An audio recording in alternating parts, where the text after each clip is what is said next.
Well, Friday today. Almost done work.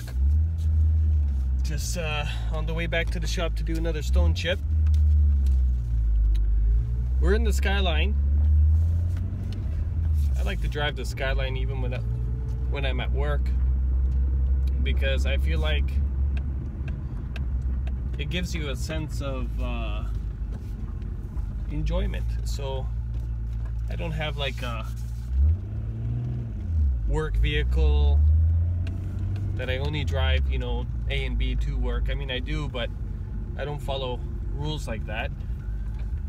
Right now it's winter time.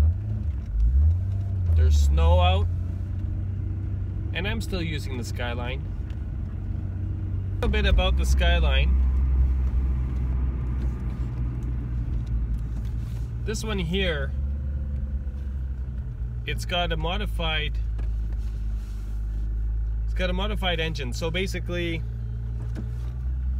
the turbo has been upgraded. It's got a 50 AR turbo. So it's a rather large turbo on it. Significantly larger than the stock turbo. Along with that, there's fuel system upgrades done. As you can see here, we got our air fuel ratio gauge, our boost controller and boost gauge, and put that together with some tuning and other bolt-ons, like of course a front mount intercooler, exhaust system upgrade, you know, all the basic stuff to go along, the supporting mods to go with that, and you got yourself a pretty cool machine.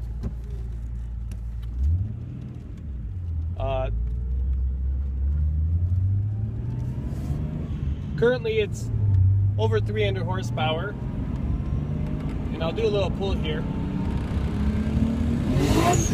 So that's second gear, and as soon as the turbo kicks in, completely no traction. Now I'm in third gear right now. If I do the same thing, actually I think that was third gear, but I'm not sure. But anyway, first, second, third, as soon as the turbo kicks in, there's no traction, just wheel spin. It's just too powerful. And I'm running pretty big wheels, so I got super advans on it, 9-inch wide rims, and they are 245 wide in the back for the tires. And yeah, it still spins it like it's nothing. So it's a pretty cool setup. And the cool thing about it is it's pretty reliable. I've taken this car, I drive it down to the track.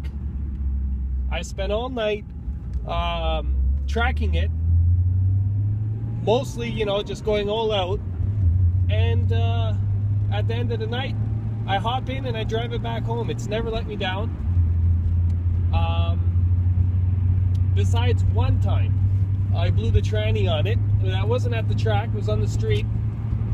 And it was on its way out anyway. And I just polished it off, so it's got a fresh tranny in it now. But motor-wise, it's very, very reliable.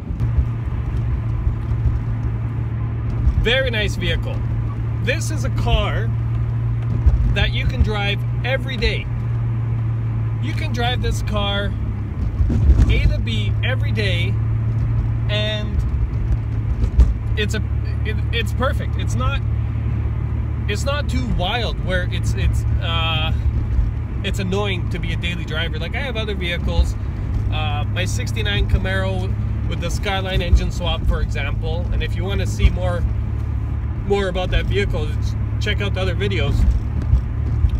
But that car, for example, you can't drive it every day. It's extremely loud. It's very aggressive. It's almost race tuned. So it's not an everyday car. The Skyline, especially with my setup. So it's important to have the right setup for it to be a very comfortable daily driver. And this one has the exact setup for that, and I'll tell you why. It's got a very large turbo on it, which doesn't kick in until about 4,500 RPM. So from 0 to 4,500, it's as if you have no turbo, which means you're driving basically a Corolla. It's smooth, it's comfortable, it's not pulling you back, it's just very easy to drive, and there's no issues there. But above 4,500 RPM, it's a rocket. It throws you back, it's aggressive, it's just crazy. So day-to-day driving, if you're just cruising, it's quiet and it's very, very easy to drive. And another thing is that this vehicle has a quiet exhaust system, so it's not annoying. You don't have that high rumble as you're cruising around all the time. However, it has an open dump pipe, a screamer pipe, so when the turbo kicks in and the wastegate opens, it screams. You can hear it, you know, kilometers away, but it's only a wild animal when you want it to be. So I really like that about this vehicle. I'm at the shop now. I'm gonna go inside and do a stone chip for a customer, and then that's it. We're done for today. A little bit of paperwork and that's it. But yeah, this is what it's like driving around in a Skyline.